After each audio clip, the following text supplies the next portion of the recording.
আমাদের একটা ছোট্ট সেশন ছিল মুক্তিযুদ্ধ মন্ত্রণালয়ের, সেই সেশনে আমরা এসেছিলাম।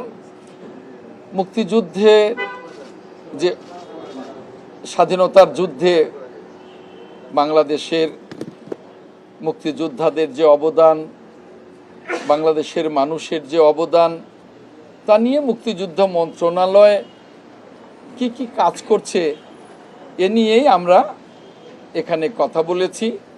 মুক্তিযুদ্ধ মন্ত্রণালয় আগামী দিনে যে কাজগুলো করবে তা নিয়েও কথা বলছি, আমাদের কর্মসূচি নিয়ে।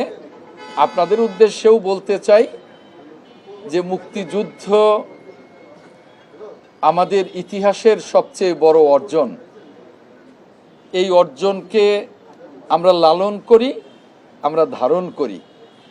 আর এই মুক্তিযুদ্ধের অর্জনকে ধরে রাখবার জন্যেই, মুক্তিযুদ্ধকে জাতির কাছে চিরকালের জন্যে স্মরণীয় করে রাখবার জন্যেই কিন্তু আমাদের দেশনেত্রী, সাবেক তিনবারের সফল প্রধানমন্ত্রী, গণতন্ত্রের আজন্ম যোদ্ধা,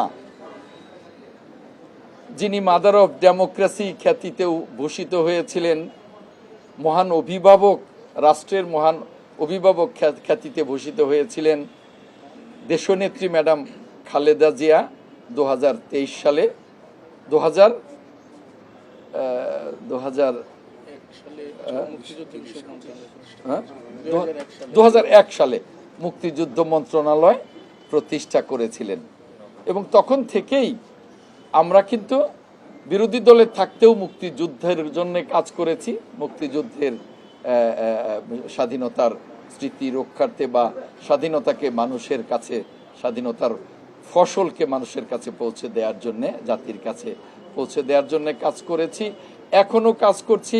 এবং আমাদের এই মুক্তিযুদ্ধ মন্ত্রণালয় এই মুক্তিযুদ্ধের সুফলকে জনসাধারণের কাছে, জাতির কাছে পৌঁছে দেবার জন্য আমরা কাজ করছি।